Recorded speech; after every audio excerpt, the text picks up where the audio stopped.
চারু সূর্যকে ওষুধ দেওয়ায় বাধা দিলে রেগে যায় উর্মি। হ্যাঁ বন্ধুরা, এমনটাই দেখা যাবে। অনুরাগের ছোঁয়া ধারাবাহিকের আগামী পর্বে আমরা দেখতে পারবো সূর্যের জন্মদিনে চারু এসে উপস্থিত হয়। চারু সূর্যকে বলতে থাকে, এসেস তুমি আমাকে চিনতে পারছো না?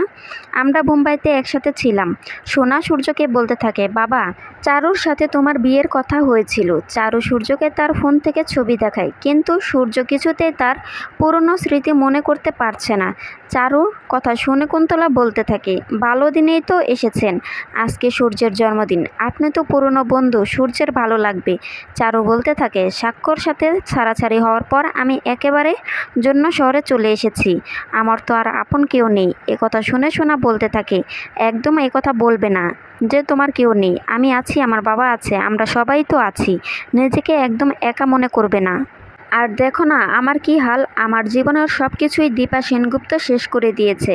চারু বলতে থাকে, এর জন্য আমি দীপাকে বিশ্বাস করতে চাইনি, আমি ভেবেছিলাম ও আমার বন্ধু, আমার এসএসকে ও ভালো রাখবে, কিন্তু ও এসব করছে, আমার সাথে স্বাক্ষর বিয়ে দিয়ে আমার জীবনটা নষ্ট করে দিয়েছে। এরপর দেখা যায় উর্মি সূর্যের ঘরে গিয়ে বলতে থাকে, কি হয়েছে দাদা আপনার? সূর্য বলতে থাকে, আমি কিছু একটা খুঁজছিলাম, মনে হচ্ছে যে সামনে আছে কিন্তু পাচ্ছি না। উর্মি বলতে থাকে, এই ওষুধটা খান। আর ঠিক ওই মুহূর্তে সেখানে চারু এসে বলতে থাকে, কিসের ওষুধ? উর্মির হাত থেকে ওষুধটা চারু নিয়ে দেখতে গেলে চারুর হাত থেকে ওষুধটা উর্মি নিয়ে বলতে থাকে, এটা ডক্টর দিয়েছে দাদাকে। চারু বলতে থাকে, ওষুধটা দাও আমি দেখছি।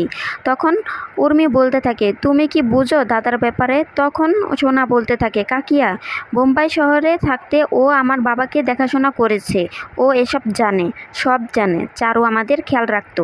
এরপর চারু সূর্যের সাথে কথা বললে উর্মি মনে মনে বলতে থাকে, বাবা এত প্রেম, আমি তো কোনোভাবে দাদাকে ওষুধটা খাইয়ে দেব, কিন্তু দিদি তোর কি হবে? তো বন্ধুরা, এই ছিল আজকের পর্বের আপডেট। পরবর্তী আপডেট সবার আগে পেতে চ্যানেলটি সাবস্ক্রাইব করে রাখবেন।